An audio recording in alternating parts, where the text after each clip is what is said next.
જો તમે ફરવા જવાનું પ્લાનિંગ કરતા હો વસંત ઋતુમાં, તો આજે હું તમને જણાવીશ ભારતની 6 જે ફેમસ જગ્યા છે વધુ બેસ્ટ તે. તો જો તમે ચેનલ પર નવા હો તો પ્લીઝ ચેનલને સબસ્ક્રાઈબ કરી બેલ આઇકન ઓન કરી દેજો, જેથી તમને આવા વિડીયો મળતા રહે. તો ચાલો વિડીયો શરૂ કરીએ. ભારતના મોટાભાગના સ્થળોએ શિયાળો ધીમે ધીમે સમાપ્ત થઈ રહ્યો છે અને વસંત ઋતુ લગભગ આવી ગઈ છે. ભારતમાં શિયાળા અને ઉનાળા વચ્ચેની ઋતુને વસંત કહે છે.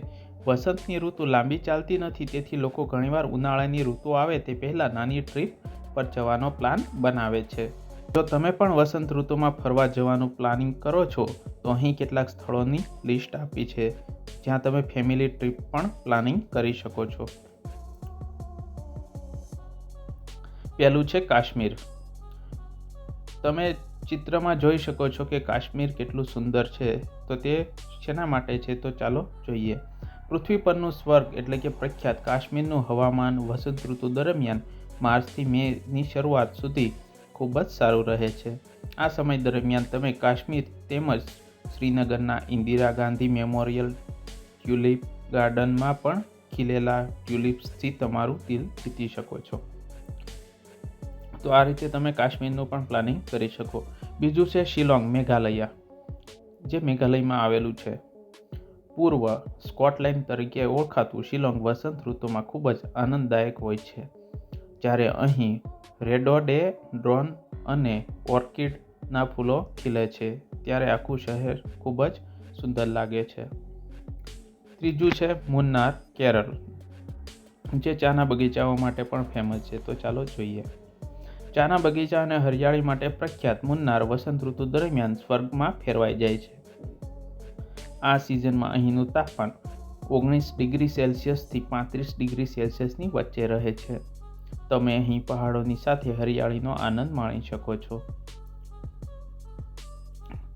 પછી છે કુર્ગ, કર્ણાટકમાં આવેલું. કુર્ગ, જે ભારતના સ્કોટલેન્ડ તરીકે ઓળખાય છે. કુર્ગ કોફીના વાવેતર અને ઝાકળવાળી ટેકરીઓ માટે પ્રખ્યાત છે.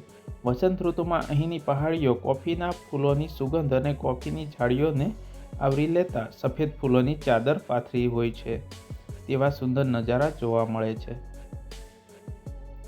ગુલમર્ગ, જે કાશ્મીરમાં આવેલું છે. એપ્રિલથી જૂનની આસપાસ ગુલમર્ગની મુલાકાત લેવી જોઈએ. પરિવાર સાથે કાશ્મીર ટ્રીપ પર જાઓ તો આ મોસમમાં જવું ફાયદાકારક રહે છે, કારણ કે વસંત ઋતુમાં બરફ પીગળવાનું શરૂ થાય છે. આ સમયે અહીં લીલાછમ ઘાસના મેદાનો અને બરફથી ઢંકાયેલા પર્વતો જોવા મળશે. પછી છે ઊટી, તમિલનાડુમાં આવેલું. ઊટી સારા હવામાન અને કુદરતી સૌંદર્ય માટે જાણીતું છે. નીલગિરી પર્વતમાળામાં આવેલું ઊટી એક પ્રખ્યાત હિલ સ્ટેશન છે. અહીંના બોટનિકલ ગાર્ડન, પછી રોડેન્ડ્રોન અને ઓર્કિડ અને ગુલાબ જેવા ફૂલોની રંગીન લાગે છે. અહીં કેટલાક આવી રીતે ફૂલો પણ થાય છે. તો મિત્રો, આજે 6 જગ્યા હતી, એમાંથી તમે કોઈ પણ એક જગ્યા પસંદ કરીને તમે ઉનાળામાં એટલે કે વસંત ઋતુમાં તમે પ્લાનિંગ કરી શકો છો જવાનું. જો મિત્રો તમને આ વિડીયો સારો લાગ્યો હોય તો તમે કોમેન્ટમાં તમારો અભિપ્રાય જરૂરથી જણાવજો અને તમારા મિત્રોને પણ શેર કરજો. અને ચેનલ પર ન હો તો સબસ્ક્રાઈબ કરી બેલ આઇકન ઓન કરી આપજો. ધન્યવાદ.